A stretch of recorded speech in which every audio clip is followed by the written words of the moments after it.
এই দুইজন হাফেজে কোরআন পড়া হয়েছে না হয় নাই? একটু আওয়াজ। আমি বলছি হয় নাই। এই দুই হাফেজ এখনো কোরআন পড়ে নাই, এখনো তাদের কোরআন পড়া হয় নাই। কিয়ামত পর্যন্ত যদি হায়াত পায় আর কোরআন শরীফ হেফজের মধ্যে থেকে যায়, কোরআন পড়া হয় নাই হবে না। কারণ কোরআন হেফজ করার জন্য নয়, তেলাওয়াত করার জন্য নয়। কোরআনের অতটুকু হেফজ করা ফরজ যতটুকু নামাজের মধ্যে লাগবে, অতটুকুন তেলাওয়াত করা ফরজ যতটুকু নামাজের মধ্যে লাগবে। কিন্তু এই কোরআনটা পুরাটা কোরআন মুখস্থ করা ফরজও নয়, আবার পুরা কোরআন এই যে আরবিতে আমরা সকালে পড়ি ওনারা মুখস্থ করেছেন, এর একটাও ফরজ নয়। বলবেন ফরজটা কি? আল্লাহর কসম, আল্লাহর কসম, এই কোরআনটা শুরু থেকে শেষ পর্যন্ত মায়ের ভাষায় বোঝা এবং মানা প্রত্যেকটা মানুষের উপরে ফরজ। কিন্তু এর থেকে আমরা দূরে, কোরআনের এলেম নাই, কিসসা কাহিনী দিয়ে সময় কাটাই। কোরআনের এলেম নাই, এজন্য এরি ক্ষেতের গল্প বলি আর হাসাই। কোরআনের এলেম নাই, এজন্য হাসিনার বাপের আর রহিমার বাপে কি করছে ওইটা বলি। জাহেল মূর্খ, কোরআনের এলেম নাই, 1.5 টাকার সালান ওইটা দিয়ে চলতে হবে। তো আমাদের অনেক হুজুরের এই কিসসা কাহিনী গল্প আর হাসানো মাত্র খাবারের ব্যবস্থা ছাড়া আর কিছু না। ওই জাহেল মূর্খদের থেকে বেঁচে থাকবেন। মনে রাখবেন, আপনাকে যে যত হাসায়, কোরআনের মঞ্চে যে যত দুনিয়ার বানোয়াট গল্প বলে, সে ততটা ফাসেক, ততটা আল্লাহর সাথে মুনাফিকি করে। কোরআনের কথা বললে কিয়ামত পর্যন্ত কথা শেষ হবে না। ও আমার বাবা হোক, আমি তার বিরুদ্ধেই বলবো। কারণ আল হাক্কু মুররুন ওয়ালাউ কানা দুররুন, সত্য কথা বলতেই হবে যদিও তিতা। আমার ভাইয়েরা, আল্লাহর কসম, কোনো ব্যক্তির বিরুদ্ধে কথা বলছি না, তবে সত্য কথা তুলে ধরতে হবে। যদি কারো বিরুদ্ধে যায় তাতে আমার কিছু করার আর কিছু বলার নেই, এটা আপনার বিরুদ্ধেও যেতে পারে। তাহলে বলবেন হুজুর কেমন কথা বললেন আপনি, কোরআনের হাফেজ, আপনি বলেন কোরআন পড়া হয় নাই। কোরআন সহি শুদ্ধ হয়েছে, মাখরাজ ঠিক আছে, তাসবিহ ঠিক আছে, মুখস্থ ঠিক আছে, কিন্তু কোরআনের উদ্দেশ্য, নাজিলের উদ্দেশ্য যা, তার 1% হয় নাই। উনি তো বলতে সাহস পায় না, এই জন্য আমারে নিয়ে আসছে। বললো কি বলতে চান? বলতেছে ওই বাড়িতে, এই বাড়িতে বসেছেন, খাবারটা ওই বাড়িতে। আমি বললাম এইটা বলার জন্য আরেকজন হুজুর লাগবে কেন? এটা আপনি বলতে পারেন। বলতেছে হুজুর, এর আগের বার যখন হুজুরকে বলেছি, হুজুর বলতেছে আমি কি রংপুরের বদলি, এক জায়গায় বসছি আরেক জায়গায় খাবো?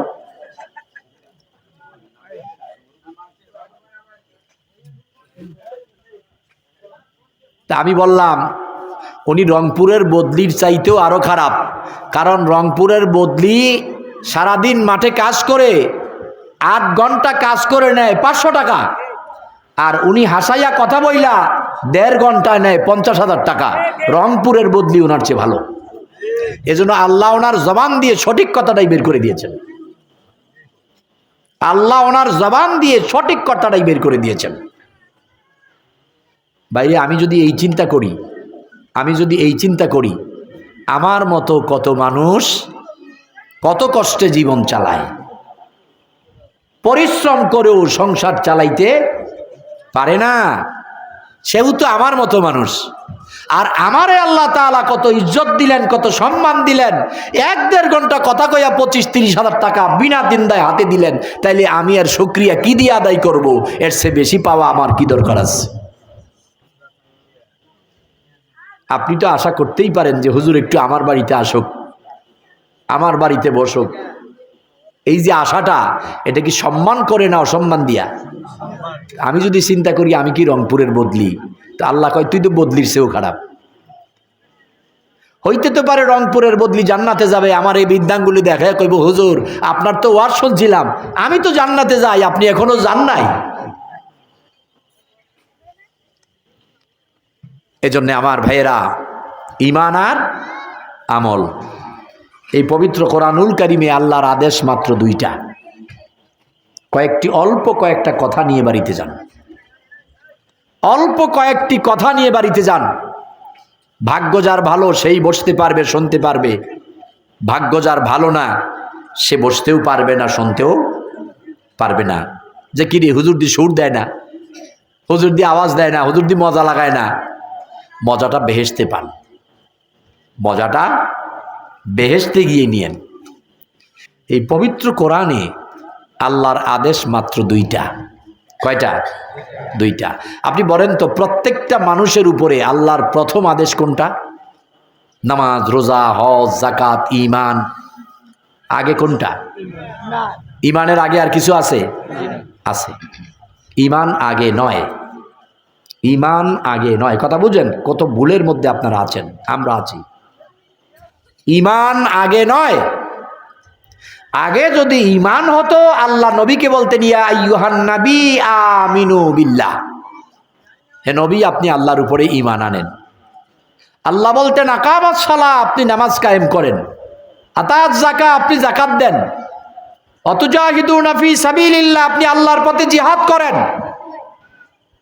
আল্লাহ আমার নবীকে সর্বপ্রথম ঈমানের দাওয়াত দেয় নাই, ঈমানের আদেশ দেয় নাই, সালাতের আদেশ দেয় নাই, যাকাতের আদেশ দেয় নাই, জিহাদের আদেশও দেয় নাই। আল্লাহ তাআলা নবীকে প্রথম আদেশটা দিলেন ইকরা। প্রথম আদেশটা কি? ইকরা। আল্লাহ প্রথম বলে নাই নবী, কথা বুঝেন, আল্লাহ প্রথম বলে নাই নবী আপনি ঈমান আনেন। আল্লাহ প্রথম বলে নাই নবী আপনি যাকাত দেন, নবী আপনি সালাত পড়েন, নবী আপনি জিহাদ করেন। এর একটা কথাও আল্লাহ আগে বলে নাই। আল্লাহ প্রথম শুধু একটা আদেশ দিয়েছেন ইকরা, নবী আপনি পড়েন, নবী আপনি পড়েন। অতএব পৃথিবীর সব মানুষের উপরে আল্লাহর প্রথম আদেশ হলো পড়ো। কি? পড়ো। এবার প্রশ্ন করবেন কি পড়ব? নবীজি প্রশ্নটা করলেন আনা উম্মি লা কিতাবা ওয়ালা কিরা, আমি পড়তেও পারি না, লিখতেও পারি না। দুনিয়ার কোনো শিক্ষক, কোনো মাদ্রাসা, কোনো স্কুল কোথাও আমাকে নেয় নাই। ও আল্লাহ আমি কি পড়ব? আমি তো পড়ালেখা পারি না, আপনি আমাকে কি পড়তে বলতেছেন? আল্লাহ বলতেছেন নবী দুনিয়ার কোনো লেখা, দুনিয়ার কোনো পড়া, দুনিয়ার কোনো জ্ঞান, ইতিহাস, ভূগোল, বিজ্ঞান, ওইগুলো আপনারে পড়তে বলি না। আমি আল্লাহ বলেছি বিসমি রব্বিকাল্লাযী খালাক, পড়েন আপনার ওই প্রভুর নামে যিনি আপনাকে সৃষ্টি করেছেন। আমি আল্লাহ পড়াইব আর আপনি পড়েন, আমি আল্লাহ পড়াইব আর আপনি পড়েন। তো আল্লাহ ইকরা দিয়া পড়াইতে শুরু করলেন। পড়াইতে পড়াইতে 23টি বছরে, কয় বছরে? 23 বছরে কি পড়াইলেন? কোরআন। কি পড়াইলেন? কোরআন। এজন্য কোরআন পড়া পৃথিবীর সব মানুষের উপরে ফরজ। কথা বোঝার চেষ্টা করেন। হাফিজি মাদ্রাসা, হেফজখানা, এই যে 2 জন হাফেজ, আলহামদুলিল্লাহ, আল্লাহ কবুল করুন। এই 2 জন হাফেজে কোরআন পড়া হয়েছে না হয় নাই? একটু আওয়াজ দিয়ে বলেন, আর একটু আওয়াজ দিয়ে বলেন। হয় না? আরো আওয়াজ দেন। আমি বলছি হয় নাই। এই 2 হাফেজ এখনো কোরআন পড়ে নাই, এখনো তাদের কোরআন পড়া হয় নাই। কিয়ামত পর্যন্ত যদি হায়াত পায় আর কোরআন শরীফ হেফজের মধ্যে থেকে যায়, কোরআন পড়া হয় নাই, হবে না। কারণ কোরআন হেফজ করার জন্য নয়, তেলাওয়াত করার জন্য নয়। কোরআনের অতটুকু হেফজ করা ফরজ যতটুকু নামাজের মধ্যে লাগবে, অতটুকু তেলাওয়াত করা ফরজ যতটুকু নামাজের মধ্যে লাগবে। কিন্তু এই কোরআনটা, পুরাটা কোরআন মুখস্থ করা ফরজও নয়, আবার পুরা কোরআন এই যে আরবিতে আমরা সকালে পড়ি, ওনারা মুখস্থ করেছেন, এর একটাও ফরজ নয়। বলবেন ফরজটা কি? আল্লাহর কসম, আল্লাহর কসম, এই কোরআনটা শুরু থেকে শেষ পর্যন্ত মায়ের ভাষায় বোঝা এবং মানা প্রত্যেকটা মানুষের উপরে ফরজ। কিন্তু এর থেকে আমরা দূরে। কোরআনের এলেম নাই, কিসসা কাহিনী দিয়ে সময় কাটাই। কোরআনের এলেম নাই, এজন্য এরি ক্ষেতের গল্প বলি আর হাসাই। কোরআনের এলেম নাই, এজন্য হাসিনার বাপের আর রহিমার বাপে কি করছে ওইটা বলি। জাহেল, মূর্খ, কোরআনের এলেম নাই, 1.5 টাকার চালান, ওইটা দিয়ে চলতে হবে। তো আমরা যখন ছোট ছিলাম, হয়তো এখানে মুরব্বী, আপনার বয়স কত? 80? কম হবে। আমার মনে হয় উনিও জানে, জানার কথা। আগে আমাদের বাপ চাচাদেরকে পড়াইতো নোয়াখালীর হুজুর।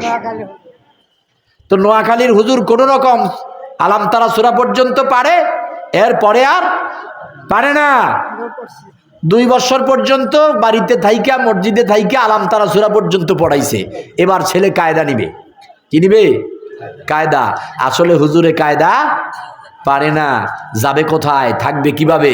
কায়দা যখন আনছে, হুজুরে বলতেছে যে এমদাদিয়া কায়দায় হবে না, হাকিমিয়া কায়দা লাগবে, আশরাফিয়া কায়দা লাগবে। অ্যাভেলেবেল বাজারও ছিল না, অ্যাভেলেবেল মার্কেটও। আরো 6 মাস লাগছে এমদাদিয়া কায়দা পাল্টাইয়া আশরাফিয়া কায়দা আনতে। 6 মাস হুজুরের খাবার ব্যবস্থা হয়ে গেছে। আমাদের অনেক হুজুরের এই কিস্সা কাহিনী, গল্প আর হাসানো মাত্র খাবারের ব্যবস্থা ছাড়া আর কিছু না। ওই জাহেল মূর্খদের থেকে বেঁচে থাকবেন। মনে রাখবেন, আপনাকে যে যত হাসায়, কোরআনের মঞ্চে যে যত দুনিয়ার বানোয়াট গল্প বলে, সে ততটা ফাসেক, ততটা আল্লাহর সাথে মুনাফিকি করে। কোরআনের কথা বললে কিয়ামত পর্যন্ত কথা শেষ হবে না। ও আমার বাবা হোক, আমি তার বিরুদ্ধেই বলবো, কারণ আল হাক্কু মুররুন ওয়ালাউ কানা দুররুন। সত্য কথা বলতেই হবে, যদিও তিতা। মাদ্রাসার উলামায়ে কেরাম যারা আছেন সব চলে আসেন, ছাত্ররা সহ। মাদ্রাসার শিক্ষক ছাত্র যারা আছেন মাঠে এসে বসে পড়েন, স্টেজে আসেন। আমার ভাইয়েরা, আল্লাহর কসম, আমি কোনো ব্যক্তির বিরুদ্ধে কথা বলছি না, তবে সত্য কথা তুলে ধরতে হবে। যদি কারো বিরুদ্ধে যায় তাতে আমার কিছু করার আর কিছু বলার নেই। এটা আপনার বিরুদ্ধেও যেতে পারে। তাহলে বলবেন, হুজুর কেমন কথা বললেন আপনি, কোরআনের হাফেজ, আপনি বলেন কোরআন পড়া হয় নাই। কোরআন সহি শুদ্ধ হয়েছে, মাখরাজ ঠিক আছে, তাসবিহ ঠিক আছে, মুখস্থ ঠিক আছে, কিন্তু কোরআনের উদ্দেশ্য, নাজিলের উদ্দেশ্য যা, তার 1% হয় নাই। কোরআন নাজিলের উদ্দেশ্য কি? আল্লাহ রাব্বুল আলামিন কোরআনুল কারীমের সূরাতুল বাকারা 2য় পারা, এই হাফেজ সাহেবরা দেখেন ঠিক আছে নি? আল্লাহ রাব্বুল আলামিন বলেন, কামা আরসালনা ফীকুম রাসূলাম মিনকুম ইয়াতলু আলাইকুম আয়াতিনা ওয়া ইউযাক্কিকুম ওয়া ইউআল্লিমুকুমুল কিতাবা ওয়াল হিকমা ওয়া ইউআল্লিমুকুম মা লাম তাকুনু তা'লামুন। আল্লাহ রাব্বুল আলামিন বললেন, আমি তোমাদের কাছে, তোমাদের মধ্য থেকে নবী প্রেরণ করেছি, রাসূল প্রেরণ করেছি তোমাদের কাছে, তোমাদের মধ্য থেকে। চিনতে যেন কষ্ট হয় না হয়, বুঝতে যেন কষ্ট না হয়, চিনতে বুঝতে যেন কি হয়, সহজ হয়। তাহলে আল্লাহ নবী কেন পাঠালেন? আল্লাহ বলতেছেন, আমি নবী কেন পাঠালাম? ইয়াতলু আলাইহিম আয়াতিনা, নবীরা তোমাকে কোরআনটা বুঝাবে, কোরআনটা তেলাওয়াত করে শোনাবে। এতে করে আপনার আমার কি লাভ হবে? ওয়ায়ুযাক্কিহিম, আপনার আমার ইসলাহ হবে, সংশোধন হবে, চরিত্র উন্নত হবে, পাপ কাজ ছেড়ে দিয়ে ইসলামের দিকে ধাবিত হব, আল্লাহকে মেনে নেব। সুবহানাল্লাহ। ওয়ায়ুআল্লিমুকুমুল কিতাবা ওয়াল হিকমা, তোমাদেরকে শিখাবে এই কোরআন এবং বিজ্ঞান। এই কোরআনই হলো শ্রেষ্ঠ বিজ্ঞান। ওয়ায়ুআল্লিমুকুম মা লাম তাকুনু তা'লামুন, আর নবীরা তোমাদেরকে ওই কথাগুলো শিখাবে যা তোমরা আগে জানতে না, যা তোমরা কি আগে জানতে না। প্রিয় ভাইয়ের আমার, এই যে আলহামদুলিল্লাহ নাগাইশ বিশাল প্রজেক্ট, দাখিল মাদ্রাসা হেফজখানা, আবার আপনার এই নাগাইশে আরেকটা হেফজখানা। এটা কি নিয়ামত না গজব? এটা নিয়ামত। এটা কি নিয়ামত। এইগুলো থেকে আলেম বের হবে, এইগুলো থেকে হাফেজ বের হবে। হেফজ করার পরও কোরআন পড়া হয় নাই, কারণ হলো কোরআনটা আরবিতে হেফজ করেছে, মুখস্থ করেছে, মাশাআল্লাহ 30 পারা কোরআন একেবারে দাড়ি কমা সহ এই অন্তরের ভেতরে আছে। কিন্তু কোন আয়াতে আল্লাহ তাআলা কি আদেশ দিয়েছেন, কি নিষেধ করেছেন, এটা এখনো তারা বুঝে না। এটা এখনো বুঝে না। তো কোরআন নাজিল মানে কি? কোরআন হলো আল্লাহর আদেশ, আল্লাহর নিষেধ, আল্লাহর দেখানো পথ, আল্লাহর পরামর্শ, আল্লাহর প্রেসক্রিপশন, আল্লাহর চিঠি, আল্লাহর দেওয়া ঔষধ, জান্নাতে যাওয়ার মাধ্যম, একটা রাস্তা। তাহলে কোরআন কি আল্লাহ পড়ার জন্য নাজিল করছেন না মানার জন্যে? মানার জন্য। আচ্ছা আপনি বলেন, কোরআনটা পড়া বেশি দরকার না মানা বেশি দরকার? মানা। তাইলে আরবিতে পড়ে কি মানা যাবে? শুধু আরবিতে পড়ে মানা যাবে? কেন যাবে না? বুঝেন নাই আল্লাহ কি বলছেন, বুঝেন নাই। তাহলে বুঝতে হলে নিজের মায়ের ভাষায় পড়তে হবে। আপনার এখানে এখন কি চলে, হেফজখানা নাকি? ইবতেদায়ী শাখা। এজন্যে আপনাদের এলাকাবাসীকে অনুরোধ করব, এলাকায় যারা সম্পদশালী আছেন, ধনাঢ্য পরিবার আছেন, মাদ্রাসায় আরও জায়গা দেবেন। আর এই 7 শতকের ভেতরে ঘর করে, ভবন করে খুব শীঘ্রই কিতাবখানা এবং দাখিল পর্যন্ত, আলেম পর্যন্ত, ফাজেল পর্যন্ত, কামেল পর্যন্ত খোলার চেষ্টা করবেন ইনশাআল্লাহ। কিতাবখানা খুলবেন। এই ছেলেগুলো হাফেজ হয়েছে, ওরা যেন এখানে বসেই মুফাসসির হয়, এখান থেকেই মুফতি হয়, এখান থেকেই মুহাদ্দিস বের হয়। ওরা শুধু হাফেজ নয়, কোরআন হেফজ করবে, কোরআনের আয়াতের অর্থ বুঝবে, ব্যাখ্যা বুঝবে, কোরআনের 30 পারা নিজেরা মানবে, মানুষকে কোরআনের পথে ডাকবে ইনশাআল্লাহ। নূরুন আলা নূর, আলো থেকে আরো আলো। তাহলে চাইলে কি সম্ভব না অসম্ভব? সম্ভব না অসম্ভব? আপনার আব্বা আম্মার সম্পদ দিয়ে যায় নাই? দিয়ে গেছে কি না? দিয়ে গেছে। আপনি কি মনে করেছেন আপনার নাগায় সে একটা মাদ্রাসা হয়েছে, আর আপনি একটু আগে 1000 টাকার 500 টাকা ভিক্ষা দিয়েছেন, আল্লাহ আপনার ভিক্ষার জন্য বসে রয়েছে? আতিকি ভাই কইছে 500 দেবেন কি 1000 দেবেন কি? লজ্জা লাগছে আমার। আপনি কোন ভিক্ষা দিলেন আল্লাহকে? কোন ভিক্ষা দিলেন রাসূলকে? আপনার মেয়ের জামাই। কার জামাই? মেয়ের জামাই, নতুন বিয়ে হয়েছে। মেয়ের জামাই করতেছে আব্বা কটা টাকা লাগবে, পকেটে টাকা নাই। হইতেই পারে, পারে না? বা মেয়ে ফোন করছে আব্বা আপনার জামাই তো টাকা আটকায় গেছে এক জায়গায়, কিছু টাকা দেন। আপনি 1000 টাকা পাঠাবেন। কি বলেন? কত পাঠাবেন? 1000। মেয়ের ইজ্জত বাঁচবে? জামাইয়ের ইজ্জত বাঁচবে? ফকিরের ঘরে ফকিরে 1000 টাকা তোমার কাছে আমি চাইছি, চাইতেই তো পারে, পারে না? চাইতেই তো পারে। তা আল্লাহ হাত পাতলেন, রাসূলুল্লাহ হাত পাতলেন একটু আগে মিজানুর রহমান আতিকির হাত দিয়া। আল্লাহ চাইলেন, রাসূল চাইলেন, আর আপনি 1000 আর 500 দিয়া বসে থাকলেন, অথচ আপনার কাছে লক্ষ লক্ষ টাকা ব্যাংক ব্যালেন্স আছে। আপনার কাছে জায়গা জমি খাদ্য বস্ত্র অভাব নাই। আপনার এই গ্রামের সবচেয়ে বড় ধনী কে? আচ্ছা মনে করেন ব্রাহ্মণপাড়ার তো ভালো ধনী আমাদের এম এ জাহের ভাই, কি বলেন ঠিক না? আচ্ছা বলেন তো মরার পরে কয় টাকা নিয়ে কবরে যাবে? ব্যবসা প্রতিষ্ঠান, পেট্রোল পাম্প, এই সেই কয়টা যাবে সাথে? কিছু না। তাহলে ওনার আল্লাহর দেওয়া যে সম্পদ, আল্লাহ যে সম্পদ দিয়েছেন, ওই সম্পদের কোনো অংশ কি তার সাথে যাবে পরকালে? এখানেও ভুল প্রশ্ন জবাব দিতেছেন, যাবে। ওই সম্পদের একটা অংশ পরকালে যাবে, সাক্ষী হয়ে দাঁড়াবে, আল্লাহর কাছে সুপারিশ চাইবে। আল্লাহ আমি জাহেরের টাকা, আমি জাহেরের জমি, আমি জাহেরের টিন, আমি জাহেরের ইট, আমি জাহের সাহেবের কেনা বালু, আমি জাহের সাহেবের সম্পদ মাটি। আল্লাহ বলবে তোমরা কি চাও?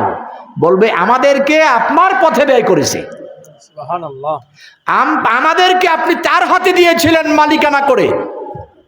আর আপনি যখন বলেছিলেন অমিম্মা রাযাকনাহুম ইউনফিকুন, আমার দেওয়ার সম্পদ আমার পথে ব্যয় করো, তখন উনি টাকা দিয়া মাদ্রাসা বানাইছে, টাকা দিয়া মসজিদ বানাইছে, টাকা দিয়া জায়গা দিয়া মাদ্রাসা বানাইছে, ইট দিয়া বিল্ডিং করছে, বালু দিয়া সিমেন্ট দিয়া রড দিয়া এই ঘরটা বানাইছে।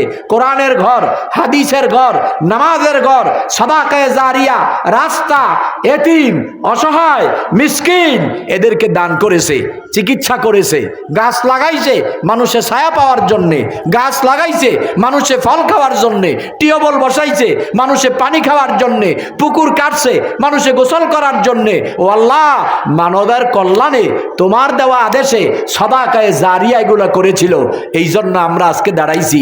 সে আমরা তার পক্ষে সুপারিশ চাই, সাক্ষী দেই, তুমি তাকে মাফ করে জান্নাতে দিয়ে দাও। তাহলে আপনার অর্থ, আপনার জায়গা, আপনার টাকা, আপনার ধান, আপনার চাউল, আপনার মুরগি, আপনার গরু, আপনার হাঁস, আপনার তরকারি, হাসরের দিনে একটা অংশ আপনি পাবেন যারা আপনার জন্য আল্লাহর কাছে সুপারিশ করবে। বলেন তো ওইগুলা কোনগুলা? যেগুলো আল্লাহর পথে ব্যয় করেছেন। তাহলে আপনি যে আপনার ছেলেকে খাওয়ান, মেয়েকে খাওয়ান, বউকে খাওয়ান, ওইগুলা কি কোনো সওয়াব হবে? হ্যাঁ, ওইগুলাও সওয়াব হবে, ওইগুলাও সওয়াব হবে। যদি আপনি চিন্তা করেন, এই বউ পর্দা করে চলবি, নামাজ পড়বি, ইসলামের পথে থাকবি, এই ছেলে এই মেয়ে কোরআন পড়বি, কোরআন বুঝবি, কোরআন মেনে চলবি, আল্লাহর গোলামি করবি, আমি আল্লাহর সন্তুষ্টির জন্যে আল্লাহর দেওয়া সম্পদ তোদের পেছনে ব্যয় করতেছি। আল্লাহর নবী বলেন, আপনার ছেলে মেয়ে বউ বাচ্চা আত্মীয় স্বজনের পেছনে টাকা পয়সা ভালোবাসা মায়া করে চাওয়া, সন্তানের দিকে আদর করা, ঘর বানানো, বাড়ি বানানো, ওইগুলাও আল্লাহ আপনার সদাকায়ে জারিয়ার সওয়াব দেবেন। সুবহানাল্লাহ। কিন্তু আমি আর আপনি তো সন্তানকে চালাই উল্টা পথে। অমুকের ছেলে কত বড় মাস্তান আর তুই মগার মতো বৈশা রইছিস। হ্যাঁ, জারি দিলে মাটি পর্যন্ত কাঁপে, তুই পারস না কেন? আছে না? সন্তান পালন করবেন কার জন্যে? আল্লাহর জন্যে। দিন শিখাতে হবে, দিন শিখাতে হবে। একদল মানুষ জান্নাতের ধার প্রান্তে চলে যাবে, জান্নাতের ধার প্রান্তে চলে যাবে।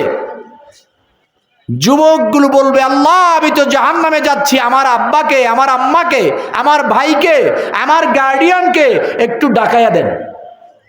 আল্লাহ তাদের ডাকিয়ে দেবেন, ডেকে দেবেন। তারা বলবে, আল্লাহ এরা আমার ওই আপনজন, ওই গার্ডিয়ান যারা আমাকে দিন শিখায় নাই, দিনের পথে চালায় নাই, অতএব জাহান্নামে যাওয়া লাগছে। আজকে তাদেরকে জাহান্নামের দরজাটা খুলে জাহান্নামের দরজায় শোয়াইয়া দেন, আগুন এসে তাদের বুকে পড়ক, আর আমরা তাদের বুকের উপরে পাড়া দিয়া দিয়া জাহান্নামে যাই। নাউযুবিল্লাহ। আল্লাহ তাই করবেন। এজন্য আপনার ছেলে এসপি, অনেকে এসে হুজুর দোয়া করেন, 3টা ছেলে, একটা সেনাবাহিনীতে অফিসার, একটা পুলিশ অফিসার, আর একটা ইঞ্জিনিয়ার ডাক্তার। চিন্তা করি, হায় রে গাদা, হারে বেটা গাদা, 3টা ছেলেরা এত বড় কিছু দুনিয়া দিতে পারলি, কিন্তু এলেম তো নাই। এলেম কি? কোরআন শিখাতে পারলি না। আপনি দেখেন না কত বড় অফিসার, সালামই হয় না, আসসালামু আলাইকুম ঠিক আসেনি, আসসালামু আলাইকুম। এই মাদ্রাসার 6 মাস পড়েছে, ছোট্ট বাচ্চা, মাত্র কত, 6 মাস নয়, 1 মাস 30 দিন। ওই বাচ্চাটাকে দাঁড়া করাইয়া দেন, সে সুন্দর করে বলবে, আসসালামু আলাইকুম ওয়া রাহমাতুল্লাহি ওয়া বারাকাতুহু। ঠিক। আর আপনি বাংলাদেশের আন্তর্জাতিক ক্রিকেটার, আপনি কোন বিসমিল্লাহির রহিম। হায় ঠিক। আপনার বাবা মা তো লজ্জা হওয়া উচিত, কি শিখালো আপনাকে, কি বানালো। এই জন্য ও নাগাইশের পিতামাতা যারা আছো, দাদা দাদি যারা আছো, সন্তানগুলোকে মাদ্রাসায় দাও, কোরআন শিখাও। তোমার যা কিছু আছে পড়ে থাকবে, হতে পারে আজকের রাত জীবনের শেষ রাত। কালকে ফজরের আজানের সময় বলবে, নাগাইশ কোন পাড়ায় না, নাগাইশ দক্ষিণ পাড়ার অমুক বাড়ির অমুকের ছেলে ইন্তেকাল করেছেন, এতটার সময় জানাজা। হইতে পারে কি না? এই তো আমাদের হইতে পারে। এই চেয়ারে বসে কথাগুলো শেষ করার আগেই আমি চলে যাব, আপনারা বলবেন হুজুর বক্তব্যটাও শেষ করতে পারল না। এজন্য আপনার সম্পদগুলো আপনি থাকতে কোরআনের পথে দেন, দ্বীনের পথে দেন।